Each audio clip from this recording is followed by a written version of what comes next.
Hello, my name is Ken Sheets. I'm Heather Setzer's dad, and I'm the dean at Tabernacle Baptist Bible College and Seminary in Virginia Beach, Virginia. As a native Virginian who grew up in Fairfax County, I received some very excellent instruction in the Fairfax County public school system, from where I graduated in 1965 with a focus in math and the sciences. During those years, I also attended church frequently, and there I learned that God had created all that exists about 6,000 years ago.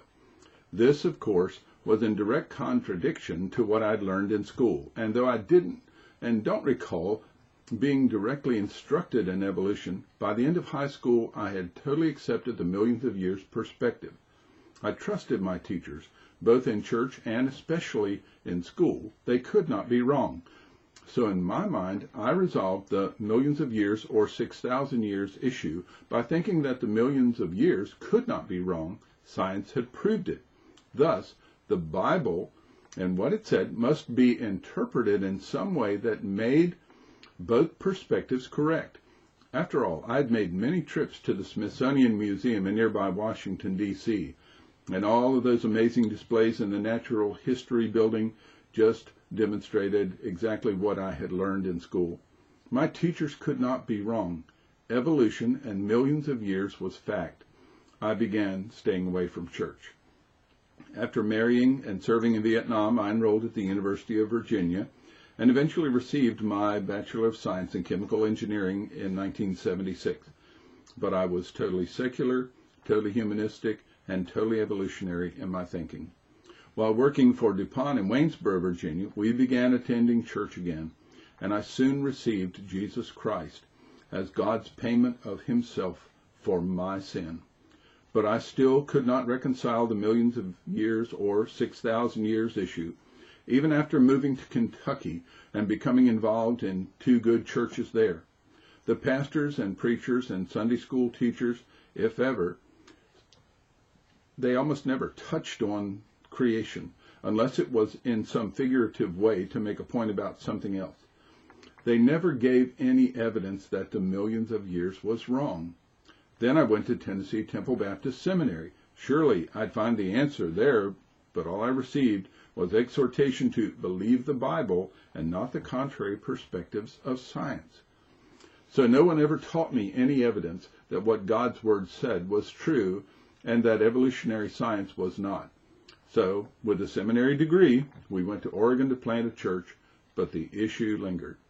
I had chosen to believe what God said in the Scriptures, but all the volume of scientific evidence that remained in my mind kept undermining the verses that described creation. Finally, in about 1987, that was 1987, a pastor friend invited me to go with him to a Back to Genesis seminar. On the first night, Dr. Dwayne Gish presented facts regarding all the cavemen I had seen in the Smithsonian exhibits during my early years. Here was a man not preaching, but giving facts. I was incredulous, and when Dr. Gish finished, I turned to my friend and asked, "Why has no one told me all these things before today?" Needless to say, the balance of the evening and all the next day, I absorbed everything I could. I just could not believe that so much evidence existed validating the Genesis record that God had actually created about 6,000 years ago, but I had never heard any of this in over 10 years in church and seminary. Through the years, I've seen and experienced so much of the destruction that invariably results from an evolutionary perspective. I have also learned, and now a major focus of my teaching involves integrating the significance of Genesis account into everything, whether I teach a course or counsel someone or evaluate my own life and practice. So many who were entrusted to proclaim the entire biblical record failed to do so, and now the parents and grandparents have lost a proper biblical perspective for communicating the God who exists to their descendants, and the destructive spiral continues in generation to generation. So, do you wonder at how absurd and destructive I know the Darwinian perspective to be? Do you wonder that I do not doubt Darwin, but stand unequivocally against the influences and effects of his anti-God theory of origin, and any other so-called science which does not conform to a literal reading of the Hebrew text of the Genesis account.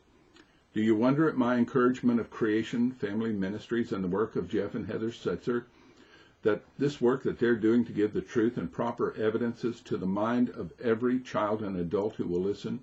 If you wonder, then you missed the point. But if you don't wonder, maybe you've gotten the point.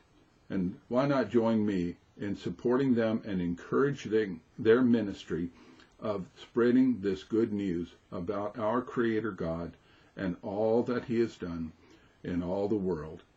Thank you. May the Lord bless you.